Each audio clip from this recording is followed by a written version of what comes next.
What's up guys, Nick Drew here, and in this video I'm going to cover the specifics of setting up YNAB when you're already in the middle of a month. See, a lot of people have problems because they start YNAB and maybe it's not the first. Maybe it's like the 15th and you've already paid a few bills for the month. What do you do in that situation?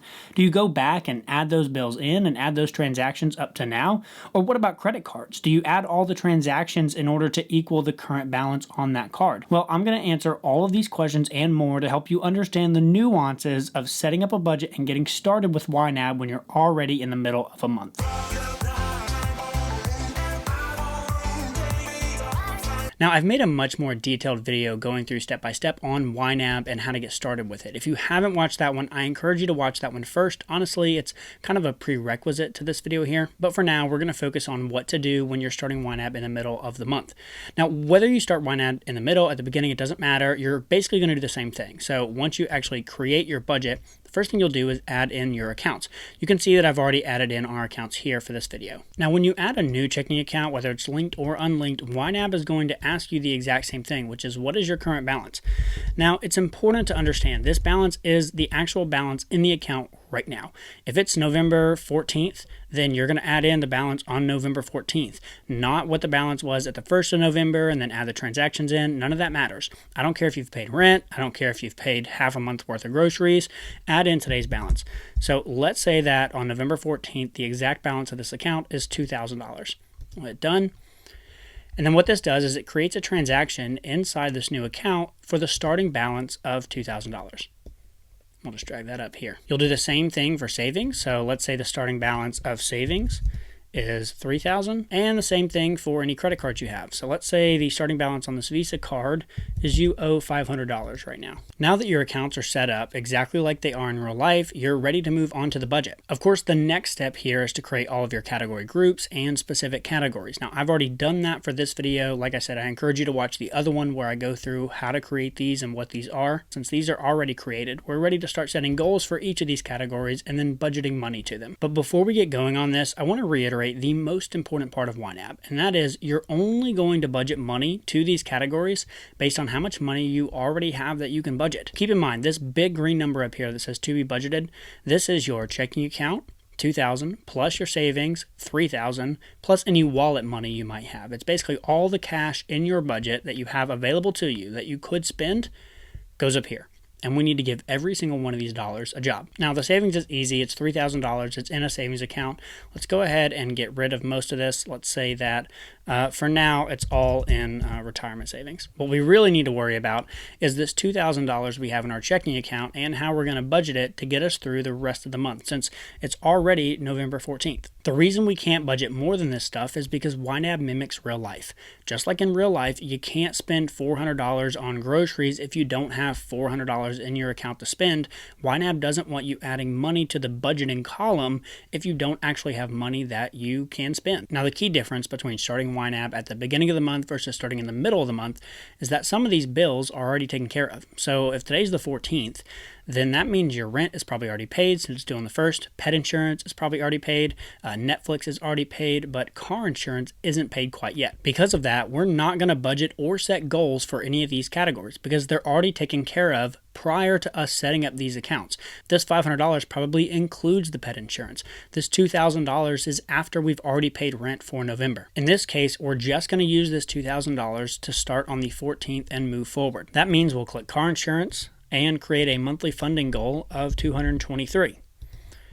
Click on the phone and internet and create a monthly funding goal of $218. Now for groceries, normally Hannah and I budget $400 a month.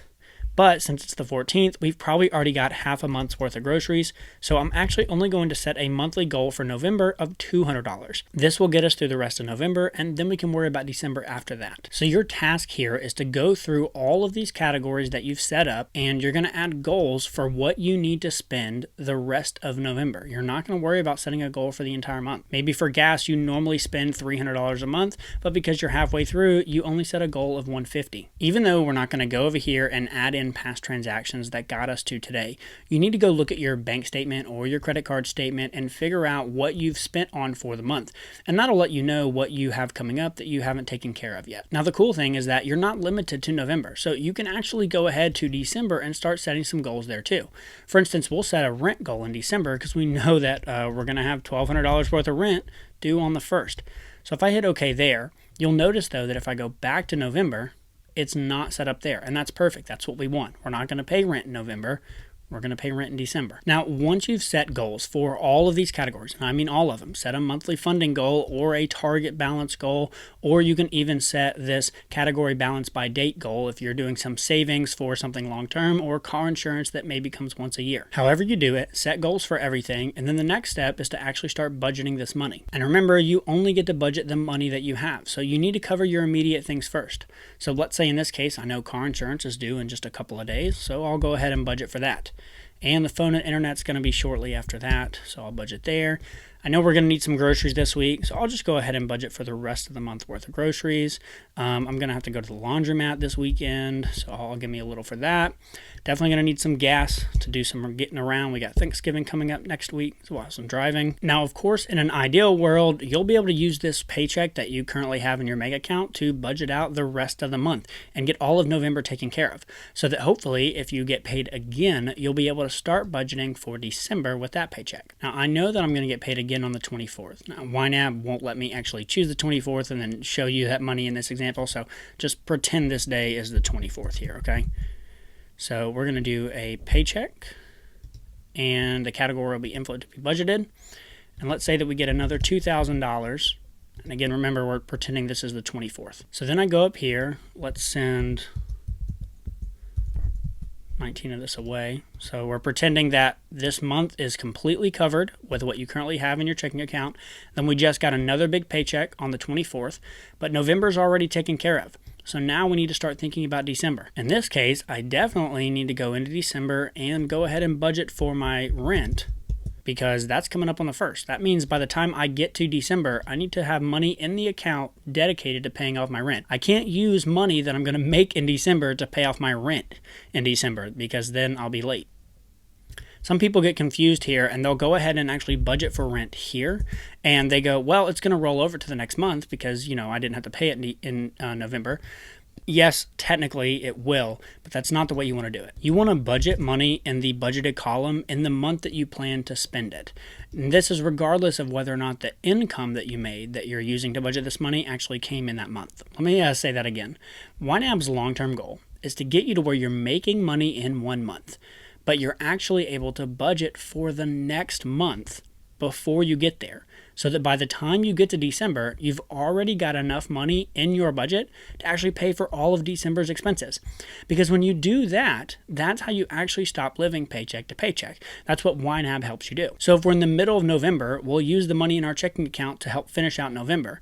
Ideally, that leaves us enough room to then start getting ready for December. Now, if you're not there yet, that's fine. You shouldn't feel discouraged. Most people are not there yet. So what you'll do is you'll just keep budgeting until you have completely covered November. If that means you have to use the next paycheck to help you finish out November, that's fine.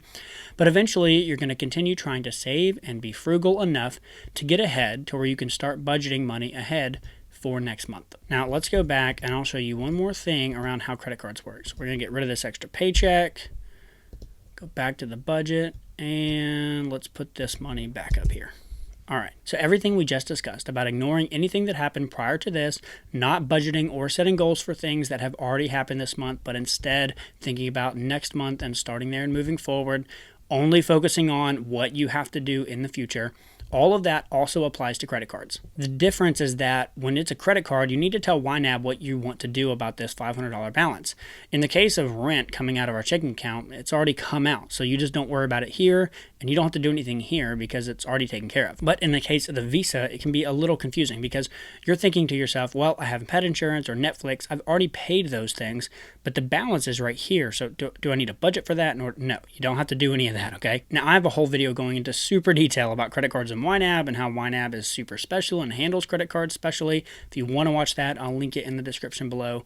But what you need to know here is that if you pay your card off in full, you actually need to use money from your checking account to cover cover the balance on this card, if that was your plan in the first place, if you pay it off in full.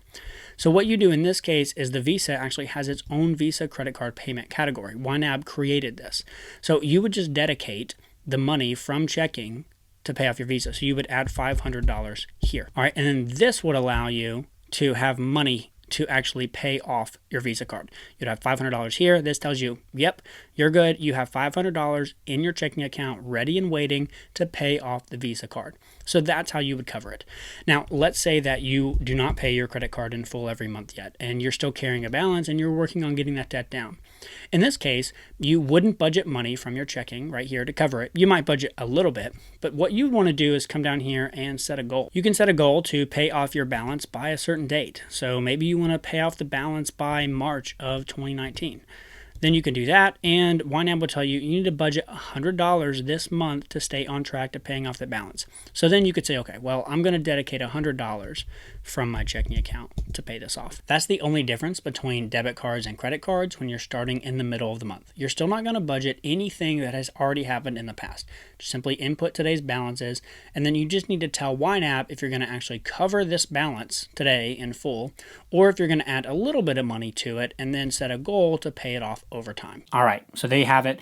I hope this cleared up any confusion you have around getting started with YNAB for the first time in the middle of a month. Please leave me a comment down below if there's any YNAB specific questions that I can help you with. As always, subscribe to this channel if you want more videos like this and are serious about getting ahead with your money. Just remember, I can teach you how to map out your budget, but I can't make you do it. The choice is yours. I'll see y'all next time.